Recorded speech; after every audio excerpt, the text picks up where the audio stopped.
Can we talk about this increased mortgage rate environment, Matt? Yeah, it's definitely affecting something that's getting broadcasted everywhere. You'll see it on any news, network. If you go on any money sites like CNN Money or Yahoo Finance or anything like that, you're going to see the rates are going up, and it's something that we've been talking about for a long time. They said at the end of the year we're going to be closer to, we're going to be into the 5s, closer to 6. That's happening.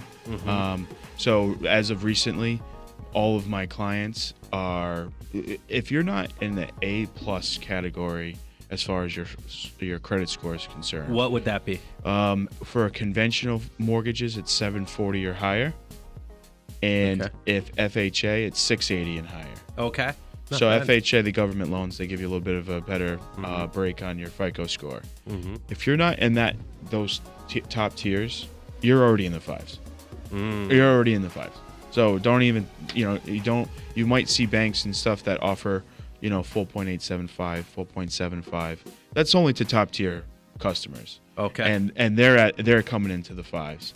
If you have anything below any of those two FICO scores, again, 740 or below for conventional and 680 or below for FHA, you're 5% all day. Now, how do you see these increased rates affecting buyers, the buyers' mindsets? Well, buyers are always going to be, people are always going to be buying houses. Everybody needs a place to live. And it's still the government and the way that our economy works gives you a huge amount of incentive to become a homeowner. So versus renting. So, regardless of what the rate is, you still are having a huge benefit happen to you in your financial portfolio by buying. So yes, they're all like, oh, well, we wish it was 4%. But that's like wishing that you had $1 million in the bank. It's all just thoughts that don't actually achieve any goals. No. Control the things and focus on the things that you can control. You can control where you want to live, how much how much you want to spend in total for a budget. Sure. You can control the style of house that you like. You can control whether or not it needs to get renovated or not.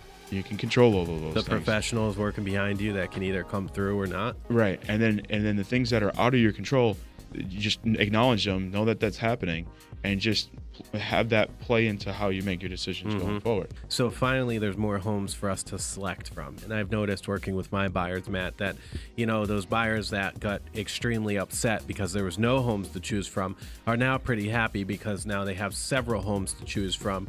And there's actually fewer buyers out there from what I see as well. Yeah. I think that there's fewer unqualified buyers. So if I pull 30 applications in a month, 20 of them need work, need help, and need guidance, and but then there's 10 that are really